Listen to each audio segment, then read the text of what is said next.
racial discrimination. We're just about a day away from the YMCA's Community Dinner. More than 500 people are expected to attend, and this year they'll get a lesson on doing the right thing for the man who's always asking, what would you do? We sat down with TV show host John Quinones ahead of his visit to Rockford. Talk about your show that you host, what would you do? Oh, I love doing this show. Can you believe we're still doing it like a decade after we started doing What Would You Do?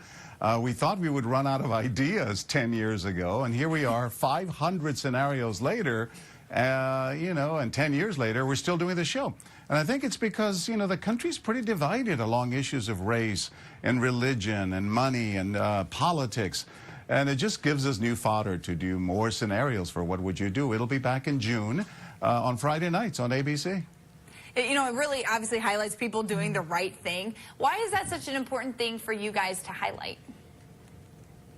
Well, because it's human nature, and these days we need this kind of uplifting sentiment because, when we do the show, you get the sense that the country's going to a wrong place in a breadbasket, right? So the show reminds you that there are good people out there, and it restores your faith in humanity. You'll be at the YMCA Community Dinner next month, so talk to us about what people can expect to hear from you.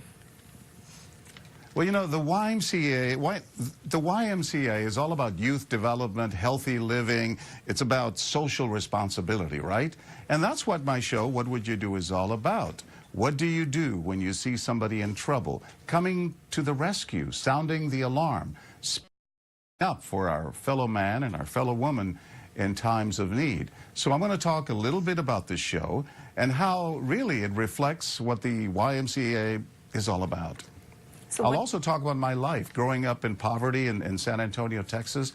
We were migrant farm workers when I was a kid. I was the kid who was not expected to amount to much, but I had a dream of someday being a television reporter like my hero, Geraldo Rivera. It worked. The dream came true. So it's also a motivational, inspiring story. And the message is simple. If I could make it, then of course you can too, to these young folks. Young folks need it more than ever. Very true. Well, not only will you get to hear from John Quinones, but the Y will also announce awards and scholarship winners. Doors open for the community dinner at 5 o'clock tomorrow. It's going to be held at Giovanni's in